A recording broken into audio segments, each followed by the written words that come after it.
नमस्कार दोस्तों, आपने ये वीडियो ओपन किया, इसका मतलब कहीं ना कहीं देखो आप ये डिसाइड कर चुके हो कि 2024 के लिए या फिर 2025 के लिए आपको सिविल सर्विसेज की तैयारी करनी है। ऑनेस्टली स्पीकिंग देखो, ये डिसाइड करना ही अपने आप में काफ़ी बड़ा स्टेप है। डिसाइड करने के बाद में दूसरा सबसे बड़ा क्वेश्चन आपके मन में ये चल रहा होगा कि तैयारी कैसे की जाए। आपके सामने देखो दो रास्ते हैं। एक तरफ सेल्फ स्टडी आप कर सकते हो, खुद से सब्जेक्ट्स के जो नोट्स हैं वो आप पढ़ सकते हो, स्टैंडर्ड बुक्स पढ़ सकते हो, ये एक रास्ता है। दूसरा रास्ता है कोई कोचिंग इंस्टीट्यूट आप ज्वाइन कर सकते हो। देखो, आप सेल्फ स्टडी करना चाहते हो तो भी अनेकों एग्जाम्पल्स हैं। बहुत सारे एस्पायरेंट्स ने सेल्फ स्टडी से एग्जाम को क्लियर किया है और टॉप 10 में भी रैंक प्राप्त की है। और कोचिंग इंस्टीट्यूट ज्वाइन करना चाहते हो तो इसमें भी गलत नहीं है। आप अपनी स्ट्रेंथ और वीकनेसेस के हिसाब से डिसाइड कर सकते हो कि कौन सा रास्ता आपके लिए सही है, सेल्फ स्टडी का या फिर कोचिंग इंस्टीट्यूट ज्वाइन करके। सेल्फ स्टडी से कैसे आप इस एग्जाम को क्लियर कर सकते हो, उसके लिए देखो अलग से हम एक वीडियो में डिस्कस करेंगे। सेल्फ स्टडी के लिए क्या स्ट्रेटजी होनी चाहिए।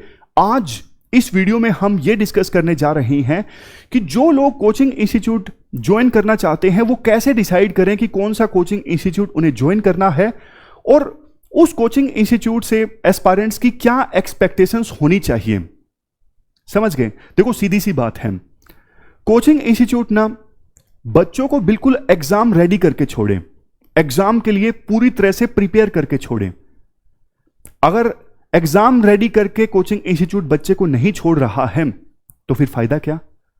फिर तो बच्चा सेल्फ स्टडी ही कर लेता इससे अच्छा तो। और देखो, जब मैं ये बोल रहा हूं कि इंस्टीट्यूट बच्चे को एग्जाम रेडी करके छोड़े, एग्जाम रेडी से क्या मतलब है? क्या एग्जाम रेडी से मतलब सिर्फ इतना है कि कोचिंग इंस्टीट्यूट बच्चे को क्लासेस प्रोवाइड कर दे और सिलेबस खत्म करके दे दे, बस इतना ही? नहीं। एग्जाम रेडी से देखो मतलब यह है कि बच्चे की काफी बार रिवीजन करवा दी गई हो, उसके छोटे जो नोट्स हैं वो तैयार करवा दिए गए हों, जिनको पढ़ के बच्चा जल्दी से सारी चीजें जो उसने पढ़ी हैं वो रिकॉल कर सके और एग्जाम के लिए हमेशा रेडी स्टेट में रहे। समझ गए? दूसरी चीज, एग्जाम रेडी का मतलब यह है कि कोचिंग इंस्टीट्यूट ने बच्चे को बहुत ज्यादा क्वेश्चंस की प्रैक्टिस करवाई हो, प्री के क्वेश्चंस की भी और मेंस के क्वेश्चंस की भी खुद से प्रैक्टिस करवाई हो। ऐसा नहीं कि बच्चे को बोल दिया गया हो कि आप घर जाके प्रैक्टिस कर लीजिए। इतनी ज्यादा क्वेश्चंस की प्रैक्टिस क्लास में हो गई हो कि बच्चा बिल्कुल तैयार रहे प्री का एग्जाम देने के लिए और मेंस का एग्जाम देने के लिए। समझ गए? और एग्जाम रेडी का मतलब देखो यह भी है कि बच्चे का कोई ना वीक एरिया ना हो, एवरेज एरिया हो या फिर स्ट्रॉन्ग एरिया हो। ये देखो, ये माना कि कुछ बच्चों की साइंस स्ट्रॉन्ग होती है, कुछ बच्चों की ज्योग्राफी एवरेज होती है, ये चीजें नॉर्मल हैं, लेकिन वीक एरिया ना रहे कोई भी, ये इंश्योर करना। मतलब तैयारी के दौरान देखो, जब प्रैक्टिस करवाई जाती है ना, तभी पता लग जाता है कि बच्चा इस सब्जेक्ट में थोड़ा लैग कर रहा है, तो मेंटर वहां पे उसकी मदद कर सकता है। तो ये सब चीजें आती हैं जब हम बात करते हैं कि एक इंस्टीट्यूट बच्चे को एग्जाम रेडी करके छोड़े। बट देखो, पहले भी मैंने आपको बताया, अब इस वीडियो में ज्यादा फोकस हम नहीं करेंगे इस चीज पर कि ट्रेडिशनल जो कोचिंग्स है ना, उनमें क्लासेस पर ज्यादा फोकस होता है, सिलेबस कंप्लीशन पे ज्यादा फोकस होता है। यूपीएससी के क्वेश्चंस पूछने का जो तरीका है वो चेंज हो गया है काफी समय से, बट पुराने तरीके के हिसाब से, पुराने मतलब 2016-17 में जिस प्रकार से पढ़ाया जाता था वैसा ही पढ़ाया जाता है। नोट्स अपडेशन काफी कम होता है, मतलब क्वेश्चंस पूछने का तरीका चेंज हो गया है तो नोट्स भी उसी हिसाब से अपडेट होने चाहिए। लेकिन ये सब ना थोड़ा कम देखने को मिलता है। इनोवेशन ना के बराबर है कि कैसे अलग ढंग से बच्चों की तैयारी करवाई जा सकती है, बच्चों को एग्जाम रेडी किया जा सकता है। इवन देखो, हिंदी मीडियम के स्टूडेंट्स की काफी शिकायत रहती है कि उनके लिए प्रॉपर नोट्स नहीं है, रिसोर्सेज नहीं है और हिंदी मीडियम पे ध्यान नहीं दिया जाता, इंग्लिश मीडियम पे ज्यादा ध्यान दिया जाता है। देखो, ये सब प्रॉब्लम्स हैं, प्रॉब्लम्स पे हम ज्यादा बात नहीं करेंगे, लेकिन ये जो प्रॉब्लम्स है ना, इनको ध्यान में रखकर PWOnlyIS काफी ऑनेस्ट इंटेंशंस के साथ में एक रिफॉर्म वाला स्टेप लेके आया है, ताकि तैयारी को एक नए इनोवेटिव ढंग से करवाया जा सके, वो है सीटीआर मॉडल। सीटीआर मॉडल में देखो 3 चीजें हैं। 3 चीजें कौन कौन सी हैं आप यहां पर देखिए, क्लास, टेस्ट और रिवीजन। वैसे देखो सीटीआर मॉडल में इवैल्यूएशन जो है वो चौथा आप कह सकते हो पार्ट है इस मॉडल का, इवैल्यूएशन। इसको भी बहुत ज्यादा तवज्जो दी गई है, अभी हम डिटेल में डिस्कस करेंगे कैसे। देखो बहुत सारे टॉपर से इंटरेक्ट करने के बाद में, मतलब मेरा भी ऑलमोस्ट 8 साल का एक्सपीरियंस हो गया, ये पता लगता है कि कुछ चीजों को अगर फॉलो किया जाए ना, उससे सिलेक्शन के चांसेस इंक्रीज हो जाते हैं। मतलब देखो यूं तो नहीं कहा जा सकता कि हाँ भाई सिलेक्शन 100% होगा ही, क्योंकि देखो आपको भी पता है सीट्स तो लिमिटेड हैं। जैसे कि मान लीजिए 10 लाख के आसपास एस्पायरेंट्स फॉर्म भरते हैं हर साल, और सारे सीरियस नहीं होते, मान के चलिए कि 50,000 के आसपास सीरियस हैं, बट सीट्स तो देखो लिमिटेड हैं। तो जो जिन लोगों का फाइनल लिस्ट में नाम आता है वो क्या अलग करते हैं, क्या यूनिक करते हैं, जिससे कि उनके सिलेक्शन के चांसेस ज्यादा हो जाते हैं। मतलब कि बहुत बार आपने देखा होगा कि कुछ देखो जो आईपीएस ऑफिसर्स हैं, मतलब जैसे 2021 में आईपीएस के तौर पे उनका चयन हुआ, अगली बार वो आईएएस बन गए, मतलब लगातार उनका सिलेक्शन होता है। तो वो क्या अलग करते हैं, तो टॉपर से बात करके देखो ऐसा लगता है कि कुछ चीजें वो फॉलो करते हैं जिनसे सिलेक्शन के चांसेस इंक्रीज हो जाते हैं, और उन्हीं चीजों को इस सीटीआर मॉडल में फॉलो किया गया है। उसी के बेस पे ये सीटीआर मॉडल तैयार किया गया है। जैसे आपको एग्जाम्पल की सहायता से बताता हूं। सबसे पहला कंपोनेंट है इस मॉडल का रिवीजन। आपको देखो पता है कि सिविल सर्विसेज का जो सिलेबस है ना काफी वास्ट है, मतलब बहुत कुछ याद करना पड़ता है। ना तो हम ये कह सकते कि सिर्फ कंसेप्चुअल क्वेश्चंस पूछती है यूपीएससी, और ना ही हम ये कह सकते कि फैक्ट्स पर फोकस करती है सिर्फ और सिर्फ यूपीएससी। यूपीएससी का जो पेपर होता है ना वो बैलेंस्ड होता है, फैक्ट्स भी पूछे जाते हैं यूपीएससी के द्वारा और कंसेप्चुअल क्वेश्चंस भी पूछे जाते हैं। और कुछ चीजें तो देखो आपको याद रखनी ही पड़ेंगी।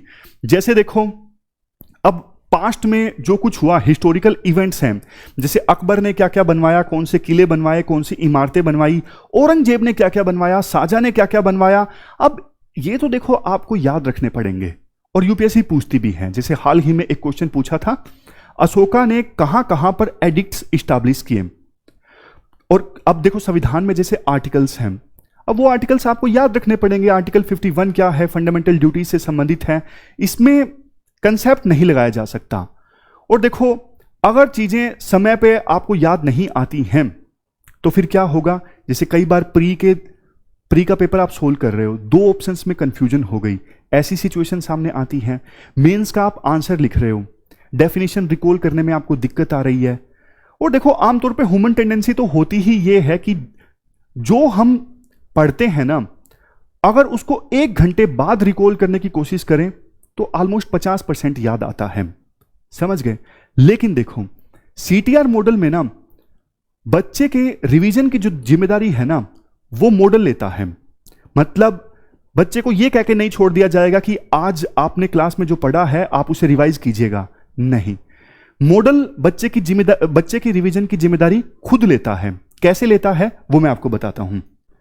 मान लीजिए मंडे को बच्चे की पॉलिटी की क्लास चली है 3 घंटे की, 3 घंटे की क्लास है मंडे को, तो अगले दिन जब देखो ट्यूसडे को बच्चा क्लास करने आएगा ना, तो शुरुआत के ऑलमोस्ट 15-20 मिनट या फिर आधा घंटा टॉपिक के हिसाब से शुरुआत में तो सिर्फ पिछली क्लास की रिवीजन करवाई जाएगी, समझ गए। जैसे मंडे को प्रेसिडेंट का टॉपिक खत्म हुआ है बच्चे का 3 घंटे की क्लास में, तो अगले दिन ट्यूसडे को जब वो आएगा ना, तो शुरुआत के ऑलमोस्ट 20-25 मिनट के आसपास तो पिछली क्लास का यानी प्रेसिडेंट के टॉपिक का रिवीजन करवाया जाएगा, समझ गए।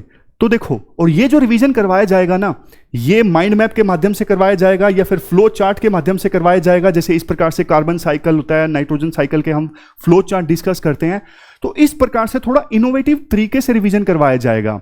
या तो वो माइंड मैप होगा, फ्लो चार्ट होगा, या फिर कोई इंफोग्राफिक होगा, ऐसे। तो ये जो छोटे छोटे माइंड मैप्स होंगे ना, एक प्रकार से आपके रिवीजन फ्रेंडली नोट्स बनते जाएंगे, जिनकी सहायता से आप लास्ट में जल्दी से रिवाइज कर सकते हो। हर एक चीज जो आपने क्लास में सीखी है उस चीज को आप रिकॉल कर सकते हो। और देखो ये जो फंक्शन है ना, एक बारी मैं निकाल लेता हूं यहां से, हाँ, ये जो मेमोरी क्रिएटर वाला फंक्शन है ना, सिर्फ 15-20 मिनट की रिवीजन तक सीमित नहीं है। जब पूरा सब्जेक्ट समाप्त हो जाएगा, मान लीजिए पॉलिटी पूरा समाप्त हो गया है, तो फिर पूरा सब्जेक्ट खत्म होने के बाद में इस सब्जेक्ट की रिवीजन करवाई जाएगी, चाहे उसके लिए 1 क्लास लगे 2 क्लास लगे। लेकिन रिवीजन देखो बहुत ज्यादा इंपॉर्टेंट है, क्योंकि बच्चे को एग्जाम रेडी बनाना है, जो कि ये CTR मॉडल बनाता है। अब देखो, आप बोलोगे सर एक सब्जेक्ट की रिवीजन हो गई, डेली भी हो गई, एक सब्जेक्ट खत्म होने के बाद भी हो गई, लेकिन इसके बाद भी सब्जेक्ट से पीछा नहीं छूटेगा बच्चे का, क्योंकि देखो पॉलिटी तो खत्म हो गया, अब उसके बाद दूसरे सब्जेक्ट चल रहे हैं, फॉर एग्जांपल इकोनॉमी या फिर हिस्ट्री। तो जब भी कोई सब्जेक्ट चलेगा वीकली टेस्ट होगा। वीकली टेस्ट में करंट सब्जेक्ट के क्वेश्चन तो पूछे ही जाएंगे, जैसे पॉलिटी खत्म हो चुका है, इकोनॉमी चल रहा है, तो वीकली टेस्ट में इकोनॉमी के क्वेश्चंस तो पूछे ही जाएंगे। इसके साथ साथ जो सब्जेक्ट खत्म हो चुके हैं ना, फॉर एग्जांपल पॉलिटी खत्म हो चुका है, तो पॉलिटी के क्वेश्चंस भी पूछे जाएंगे। तो बार बार खत्म हुए सब्जेक्ट्स की रिवीजन चलती रहेगी, इवन क्वेश्चंस के माध्यम से। तो जब तक बच्चा देखो कोचिंग खत्म करेगा ना, उसकी मल्टीपल टाइम्स रिवीजन हो गई होगी। आमतौर पर ट्रेडिशनल कोचिंग्स में होता क्या है, पूरा साल कोचिंग चलती है। जैसे सबसे पहले पॉलिटी किया, अब जब तक कोचिंग खत्म हुई 1 साल की, उसे पॉलिटी का कुछ याद नहीं है, उसे समझ नहीं आता कि पिछले 1 साल में मेरा हुआ क्या है, मतलब एक पहला अटेम्प्ट तो ऐसे ही बीत जाता है। लेकिन इस CTR मॉडल में क्या होगा, बच्चा हमेशा एग्जाम रेडी स्टेट में रहेगा, क्योंकि उसकी बार बार रिवीजन हो रही है। यह सबसे पहला पॉइंट है। उसके बाद आता है पॉइंट देखो प्रैक्टिस का। मैंने आपको बताया था एग्जाम रेडी मतलब प्रैक्टिस। तो इस मॉडल में क्या है, CTR मतलब क्या, क्लासेस तो हर जगह है, टेस्ट और उसके बाद रिवीजन। अब देखो आमतौर पे ना प्रैक्टिस की जिम्मेदारी बच्चों के ऊपर छोड़ दी जाती है कि आप घर में जाके क्वेश्चंस की प्रैक्टिस कीजिए। लेकिन इसमें क्या होगा, जैसे मंडे को क्लास हुई है ना 3 घंटे की, तो ट्यूसडे को अगले दिन जब बच्चा आएगा, शुरुआत के 15-20 मिनट तो रिवीजन चलेगी। शुरुआत के 15-20 मिनट या आधा घंटा टॉपिक के हिसाब से जितनी भी देर रिवीजन चलेगी, उसके बाद ना बच्चे का प्रैक्टिस कम टेस्ट होगा। प्रैक्टिस कम टेस्ट मतलब बच्चा टीचर के सामने 2-3 क्वेश्चन लिखेगा मेंस के। और देखो ऐसा नहीं है कि फर्स्ट डे से ही बच्चा टेस्ट लिखना स्टार्ट कर देगा। शुरुआत में ना हैंड होल्डिंग सेशंस चलेंगे, जिसमें टीचर सिखाएगा कैसे आंसर लिखते हैं, आपकी थॉट प्रोसेस क्या होनी चाहिए, आंसर लिखते वक्त आपको कैसे सोचना है। समझ गए, हर एक चीज, एक थॉट प्रोसेस डेवलप करना बहुत जरूरी होता है। जब बच्चा टीचर के सामने डेली क्लास में आंसर लिखेगा रिवीजन के बाद, रिवीजन से क्या होगा, उसको सब कुछ याद आ जाएगा कि पिछली क्लास में उसने क्या पढ़ा है, मतलब कंटेंट उसके पास है। अब उस कंटेंट को कैसे आंसर की फॉर्म में प्रेजेंट करना है, वो भी देखो क्लास में डेली चलेगा, डेली बेसिस पे। यानी कि क्लास के शुरुआत में कुछ देर तक क्या चलेगी, पिछले क्लास की रिवीजन, उसके बाद क्या चलेगा, उसके बाद चलेगा टेस्ट।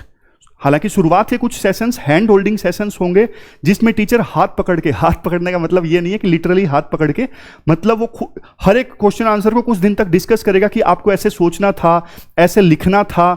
धीरे धीरे जब तक बच्चा खुद से आंसर लिखने की स्टेज में नहीं आएगा ना, तब तक टीचर हैंड होल्डिंग सेशंस लेते रहेगा, बेसिक्स के सेशंस लेता रहेगा।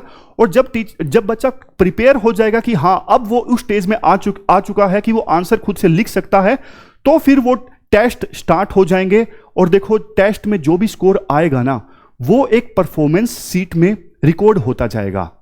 जैसे कि आज मान लीजिए डे 15 है, डे 15 को 3 क्वेश्चंस लिखने थे, इतना स्कोर आया। डे 14 में 3 क्वेश्चंस लिखने थे, इतना स्कोर आया। और वीकली जो टेस्ट हुआ उसमें इतना स्कोर आया। सब कुछ परफॉर्मेंस सीट में अपडेट होगा। और सब कुछ परफॉर्मेंस सीट में अपडेट होगा ना, तो उस परफॉर्मेंस सीट को बच्चा एनालाइज कर सकता है अपने मेंटर के साथ मिलके। मतलब हफ्ते वाले दिन अपने मेंटर के साथ बैठ सकता है कि आप मेरी स्ट्रेटेजी बनवाइए, इस एरिया में मैं लैग कर रहा हूं, इस सब्जेक्ट में मुझे दिक्कत आ रही है, या फिर क्वेश्चन इस प्रकार के क्वेश्चंस का आंसर देने में मुझे दिक्कत आ रही है। वो बच्चा हफ्ते वाले दिन अपनी पूरी स्ट्रेटेजी को रीबूट कर सकता है मेंटर के साथ मिलके। समझ गए कितनी अच्छी अच्छी चीजें हैं। मतलब क्लास हो गई, क्लास तो सब देते हैं, टेस्ट है डेली बेसिस पे, रिवीजन है डेली बेसिस पे, और इवैल्यूएशन है, मतलब वीकली बेसिस पे मेंटर के साथ मिलकर अपनी पूरी प्रिपरेशन को रीबूट कर सकता है। और एक चीज आपको बताता हूं, देखो डेली बेसिस पे जो प्रैक्टिस होती है ना, उसका फायदा ये होता है, डेली बेसिस पे प्रैक्टिस का। आपको एक मैप के एग्जांपल से बताता हूं। देखो, दो बच्चे हैं, एक तरफ है महेश, एक तरफ है सुरेश। दोनों को काम दिया गया कि आपको इंडिया का मैप ड्रा करना है। लेकिन देखो, महेश को यह बोला गया कि आपको ना 7 दिन दिए गए हैं, डेली बेसिस पे आपको एक इंडिया का मैप ड्रा करना है। और दूसरी तरफ सुरेश है, जिसको बोला गया कि आपके पास ना 7 दिन है और 7 दिन में एक इंडिया का मैप ड्रा करके लाओ, लेकिन वो परफेक्ट होना चाहिए। आप बताओ कौन सा स्टूडेंट, महेश या फिर सुरेश, सही मैप ड्रा करेगा, बढ़िया perfect? Mahesh.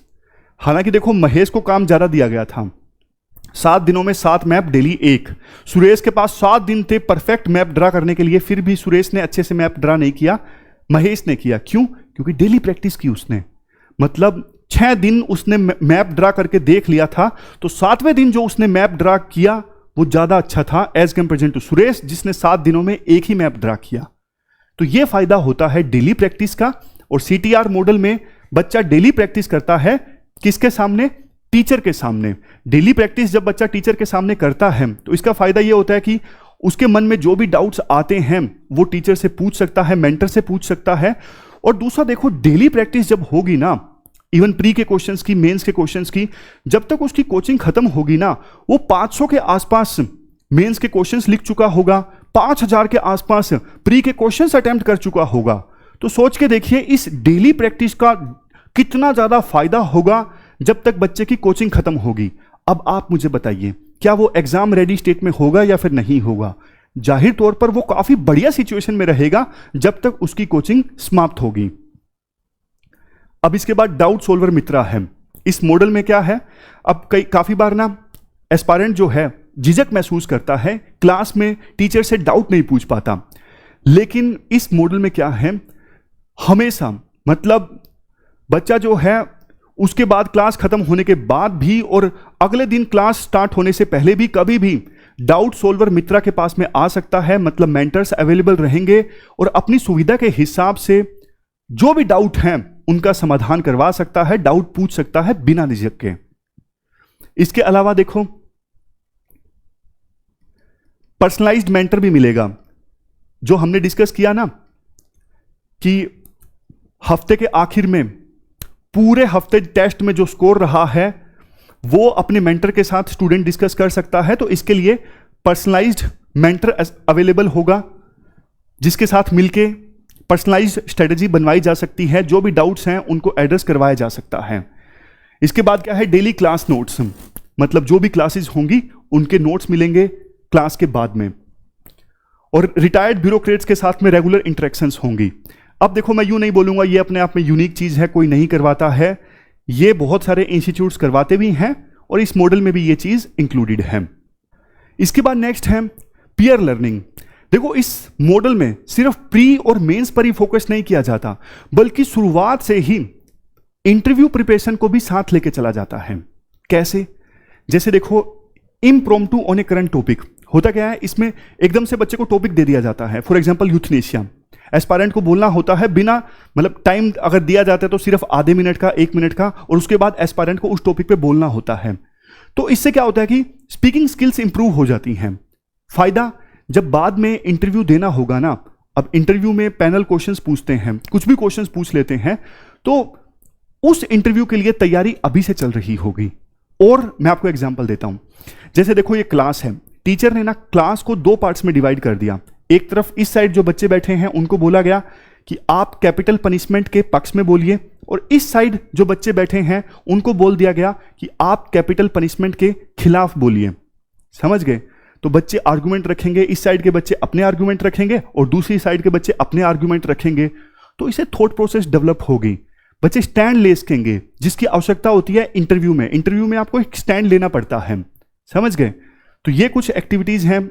Faculty student swipe for a class, जैसे टीचर आया, टीचर ने बोला कि किसी स्टूडेंट को कि आज आप 5 मिनट तक क्लास लीजिए, इससे बच्चे का कॉन्फिडेंस डेवलप होगा। समझ गए? तो ऐसी एक्टिविटीज क्लास में होंगी कुछ कुछ मिनट्स के लिए, जिससे ओवरऑल बच्चों की जो पर्सनैलिटी है वो डेवलप होगी। नेक्स्ट है यूपीएससी एसेंशियल किट।